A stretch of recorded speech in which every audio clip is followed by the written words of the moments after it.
Bom, vamos dar continuidade às reações de identificação dos íons do grupo 5, ou seja, sódio, potássio e amônio.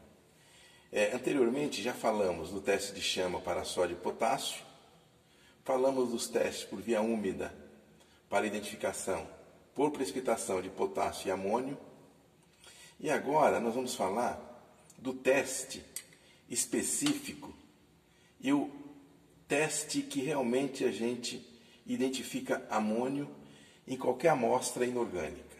Então, de uma maneira muito fácil. Para isso, nós vamos trabalhar, então, com uma amostra sólida, nesse caso, hoje, obviamente, um sal de amônio, mas eu poderia ter uma substância problema correspondente à identificação do íon amônio. Vamos trabalhar com uma solução de hidróxido de sódio, uma solução de nitrato de cobre, água oxigenada, uma solução de nitrato de manganês e o reativo de Nessler. O reativo de Nessler é o tetraiodo mercurato em meio fortemente alcalino. Vamos trabalhar com ácido clorídrico concentrado, água destilada e papel de filtro cortado em quadrantes e também papel indicador universal. Bom,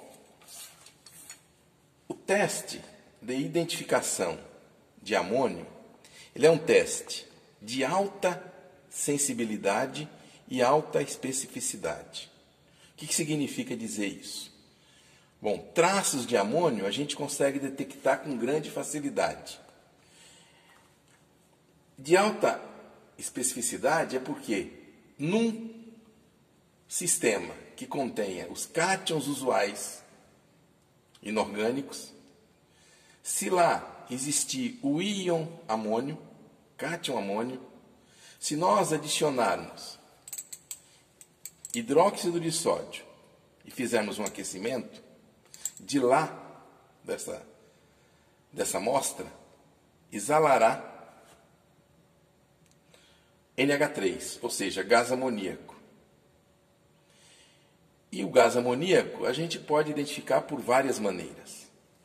Então, especificamente, vamos falar das reações, então, de eliminação e identificação do íon amônio.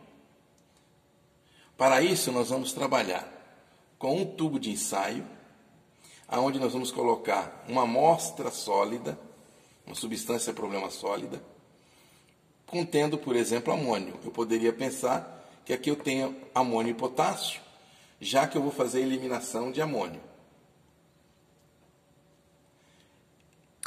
Hidróxido de sódio, que nós vamos adicionar para que a gente consiga fazer a reação do OH- da base forte com NH4+, formando a base fraca, NH4OH, que no aquecimento vai liberar o gás NH3, o gás amoníaco. E aí vem uma pergunta: como confirmar a presença de NH3 nessa atmosfera gasosa? Bom, tem várias formas. A primeira delas, mais simples, pelo cheiro. Então eu posso deslocar uma porção do gás para minhas narinas. E aí eu vou ver que eu tenho um cheiro característico que não tem como confundir de NH3.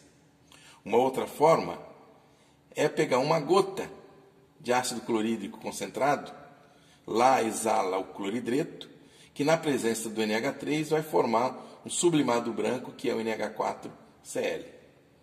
Uma outra forma é pegar um papel indicador úmido.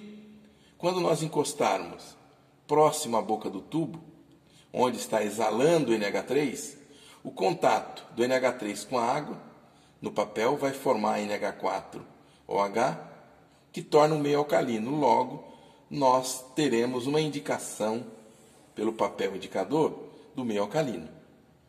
Uma outra forma é com uma gota de cobre 2+, para a formação do tetraamin cobre 2, que é uma solução azul claro passará, quando formar o tetraamin cobre 2+, esse complexo é de um azul intenso. Logo, no papel de filtro, uma mancha que é um azul claro, ou praticamente incolor, porque eu estou trabalhando com a concentração baixa de cobre 2, então nós teremos um papel branco.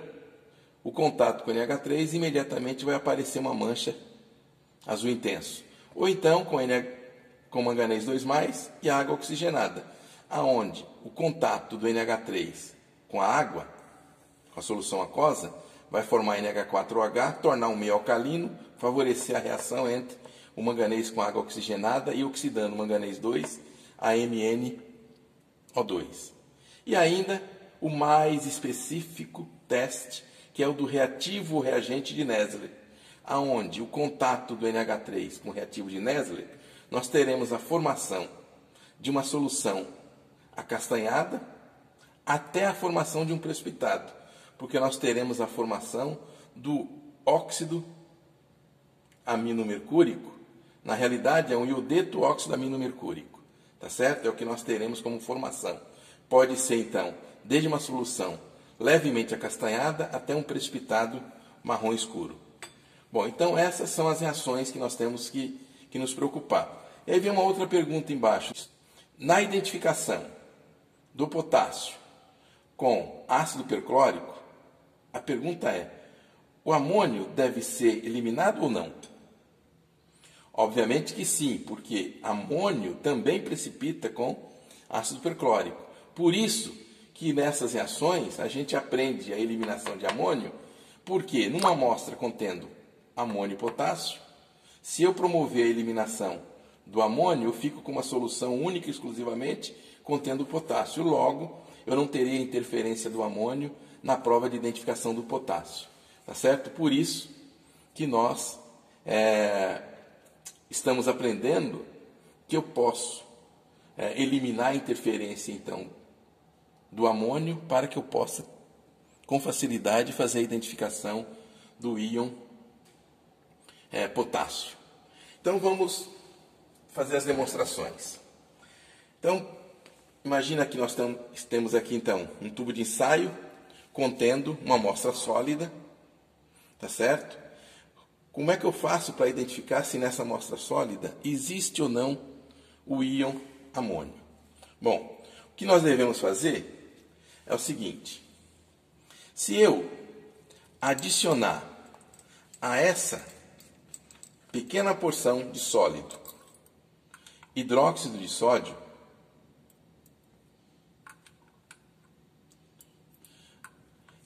e se nós promovermos um aquecimento brando, eu posso puxar um pouco desse volátil que vai sair, ou desse gás, tá certo? Que é o NH3, para sentir o cheiro característico de gás amoníaco. Então, por exemplo, vamos fazer um aquecimento brando. Então, já estou com o bico de Bunsen aceso, tá certo? Chama de combustão completa. Vou segurar com a ponta dos dedos, porque eu quero um aquecimento brando. Então, esse é o meu limitante, tá certo? Não vou aquecer demais. Eu quero apenas um aquecimento brando. Por isso, nós vamos segurar com a ponta dos dedos, que certamente o vidro, por ser mau condutor de calor, enquanto aqui embaixo a temperatura é alta, aqui em cima ainda está frio e eu consigo segurar com grande facilidade. Então, eu não vou aquecer em excesso, porque eu não vou aguentar segurar. Por isso que o meu aquecimento será brando. Então, aquecimento brando. Começou a aquecer, então nós deslocamos uma pequena porção do gás que está sendo eliminado para as narinas. Consequentemente, a gente vai perceber esse cheiro característico de gás amoníaco. Bom, claro que se eu não estou diante do tubo de ensaio, como é que eu posso fazer essa identificação usando outros recursos? Por exemplo, se eu tiver Se eu não consigo fazer pelo cheiro, não consigo identificar, eu posso fazer o seguinte: pegar uma gota de gás cloridreto, tá certo? Aproximo da boca do tubo, observamos, ó, a eliminação de uma fumaça esbranquiçada, que nada mais é do que a formação do cloreto de amônio, que é sólido, tá certo? Reação entre o NH3 e o cloridreto. Então, uma gota de HCl me permite fazer essa identificação. Bom, não tendo o HCl, eu poderia fazer o seguinte: pegar um pedaço de papel indicador, adicionar água, então molhar esse papel com água, e nós vamos fazer o seguinte: vamos aproximar da boca do frasco. Então, aproximando da boca do frasco, nós já observamos o seguinte, ó, que o papel que era amarelo passou a ficar azulado. Ou seja, segundo o nosso gabarito, ó, azulado está indicando, ó, de verde para azulado, pH acima de 7. Ou seja, estamos aqui com pH por volta de 10. Então, prestem atenção. pH acima de 7. Meio alcalino, ou caráter alcalino. Então, não se fala pH ácido ou pH básico ou alcalino. O pH é um número que expressa a concentração hidrogeniônica de um meio. Tá certo? Principalmente quando eu tenho soluções muito diluídas. Não tem sentido ficar falando em pH ácido ou pH alcalino. Tá? A maneira correta é meio ácido ou meio alcalino, ou caráter ácido ou caráter alcalino. Então, o pH indica o caráter ácido ou alcalino de uma amostra. Muito bem. Então, já observamos com cheiro, gota de HCl e papel de indicador de pH. Vamos fazer o seguinte: cobre. Se eu pegar um pedaço de papel de filtro, então um quadrante, adicionar uma gota de cobre 2+, que é uma solução límpida, transparente, azul claro, a gota no papel, eu nem percebo esse azul claro, tá certo? Percebo único e exclusivamente branco. Porém, se nós aproximarmos desse tubo de onde está exalando NH3, o que nós observamos? Ó, se eu deixar na boca do frasco, sem encostar, o que é que nós vamos observar? Com o passar do tempo, esse NH3 que sobe, encontra o cobre 2+, então vou dar um leve aquecimento, encontra cobre 2+, reage com cobre 2+, desloca a água da esfera de coordenação, entra o NH3, formando o tetramin cobre 2. Por isso que nós estamos observando essa mancha azul mais intensa, que é devido à formação desse complexo. Uma outra forma é também, se utilizando de um pedaço de papel de filtro, adicionar uma gota de uma solução de manganês 2+, que é uma solução incolor,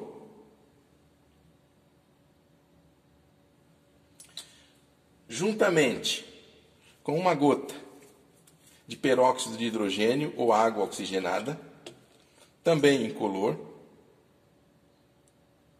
que é um oxidante. Oxida manganês 2 a manganês 4, para formar MnO2.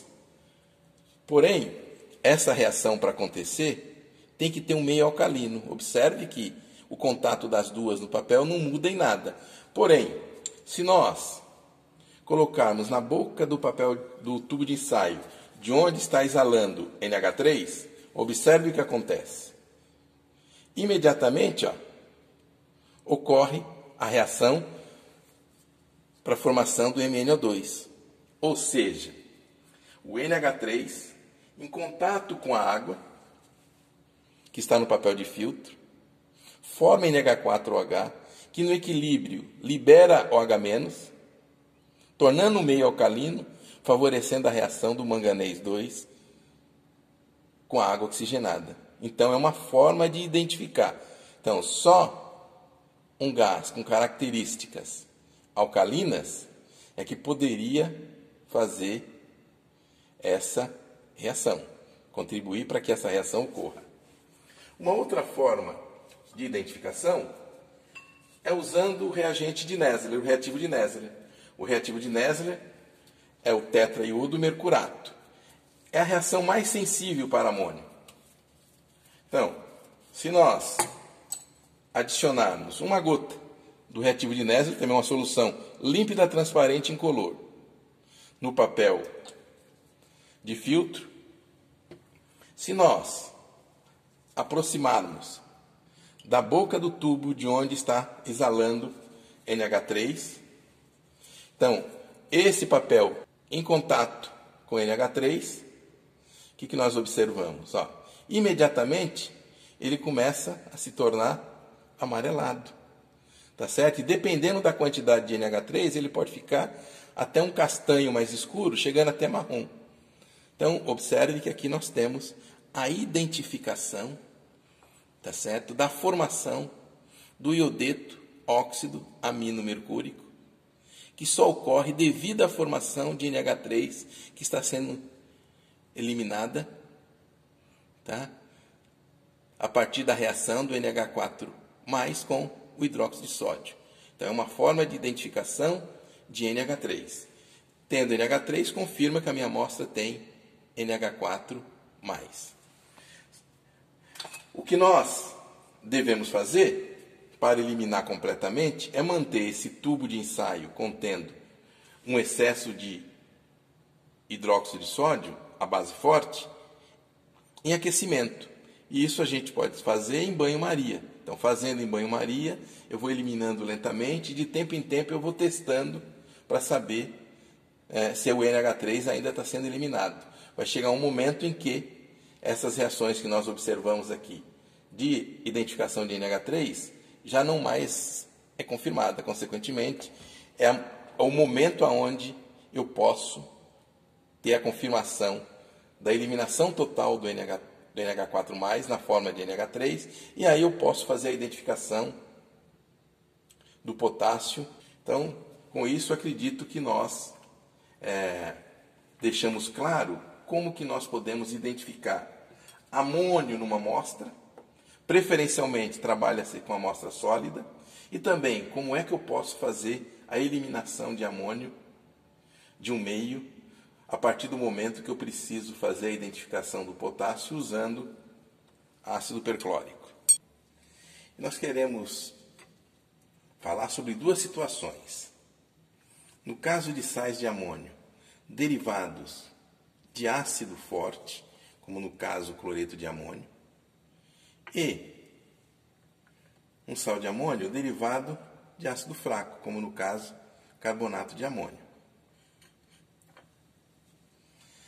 Quando um íon é derivado de um eletrólito fraco, nós sabemos que em solução aquosa, ele altera o equilíbrio iônico da água por reações chamadas de hidrólise, de tal maneira que, se for o cátion, no caso amônio, ele retira íons OH- para a formação da base não dissociada, deixando a solução com excesso de íons H+, consequentemente o pH da solução é menor que 7. Por outro lado, Quando nós temos um ânion que é derivado de ácido fraco, esse ânion reage com a água, retirando íons H+, do equilíbrio iônico da água, para a formação do ácido não dissociado, deixando um excesso de íons OH- em solução aquosa, elevando o pH da água pura para um valor acima de 7.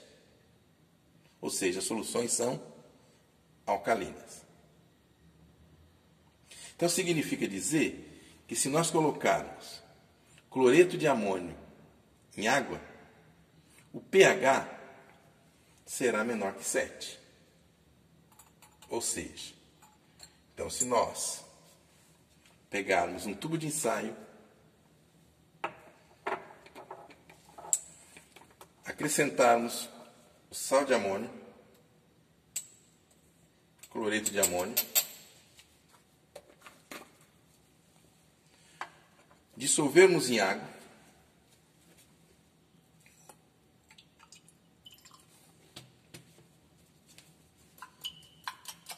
e medirmos o pH, nós vamos observar que essa solução está com pH abaixo de 7. Tá? Por outro lado, se nós pegarmos um sal de amônio, como no caso, carbonato,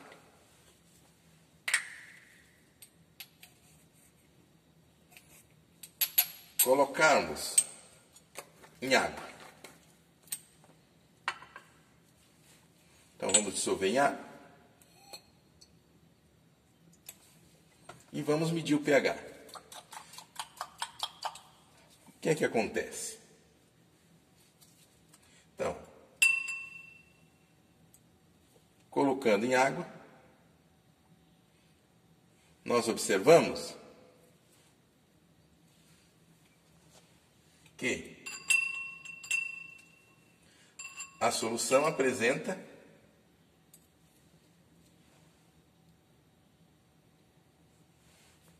caráter alcalino. Observe que aqui nós estamos com um pH acima de 7. O papel papel de indicador verde.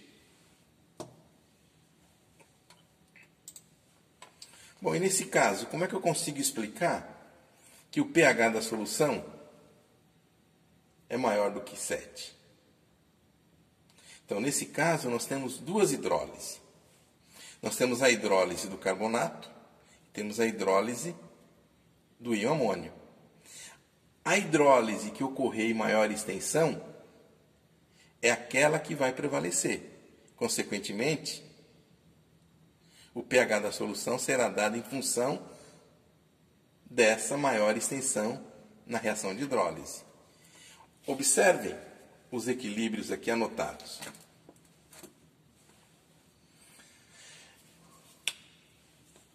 O íon carbonato é derivado do ácido carbônico, que é um ácido fraco, tem H1 e H2, 10 a menos 7 aproximadamente, 10 a menos 11.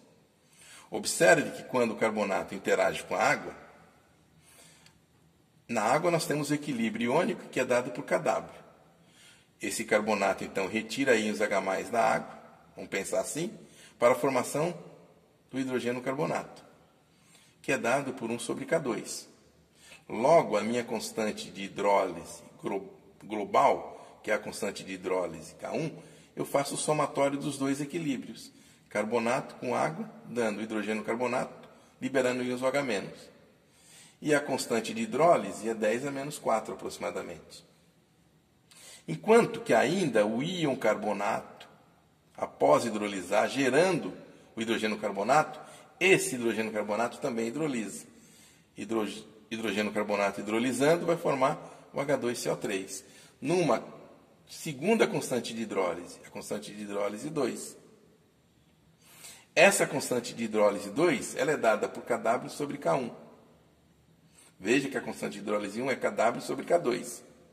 Nesse caso, Kw sobre K1 me leva para uma constante de hidrólise de aproximadamente 10 a menos 8. Veja que a constante de hidrólise 1 é 10.000 vezes maior do que a constante de hidrólise 2.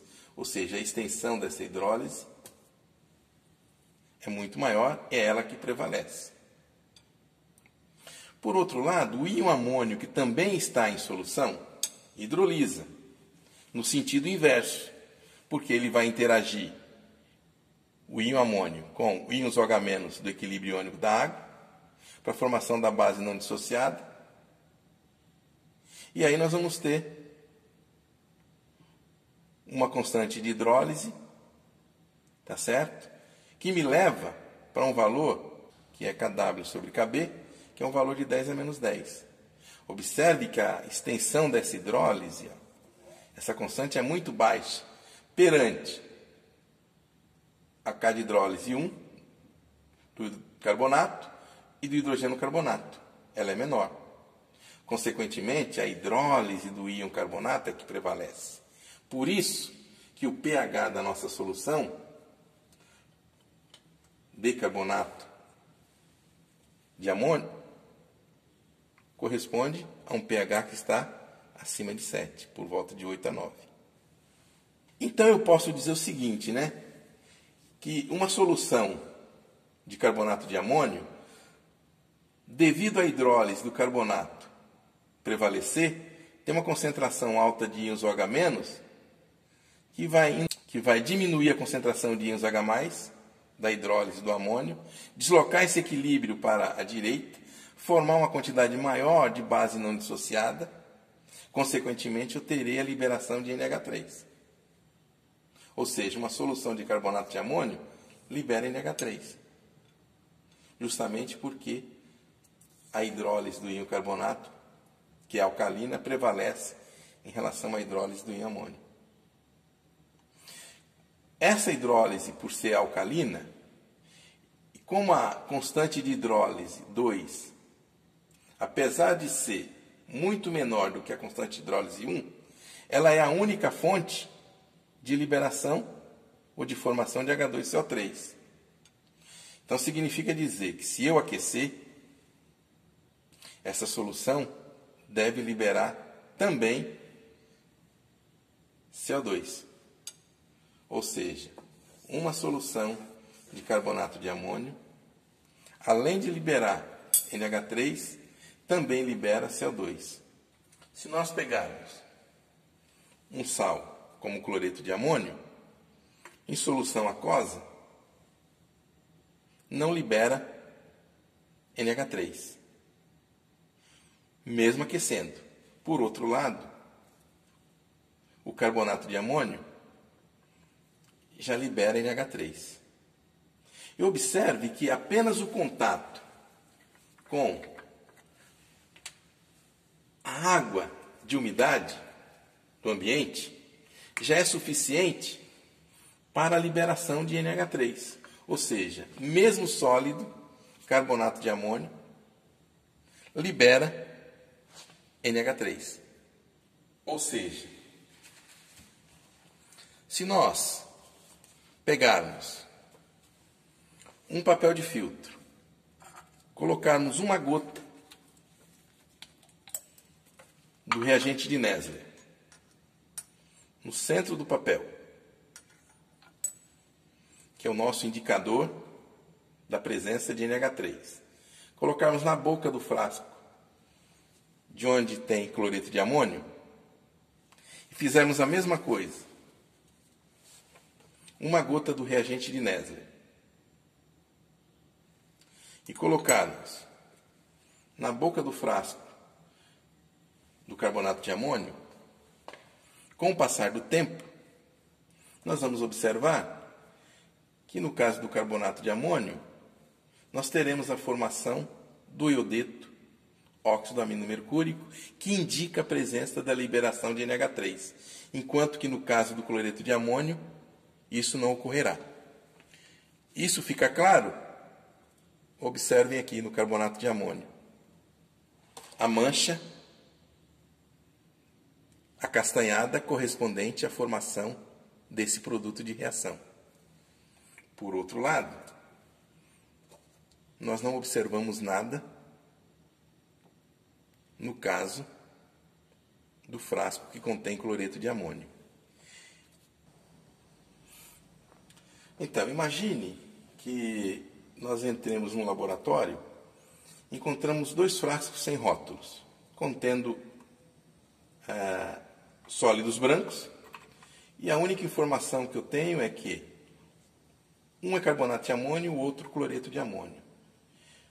Assim, com as informações que nós acabamos de receber, ou pela conclusão que acabamos de chegar agora há pouco, para eu poder rotular corretamente esses frascos, o que eu preciso fazer? Muito simples. Adiciono água em ambos os frascos.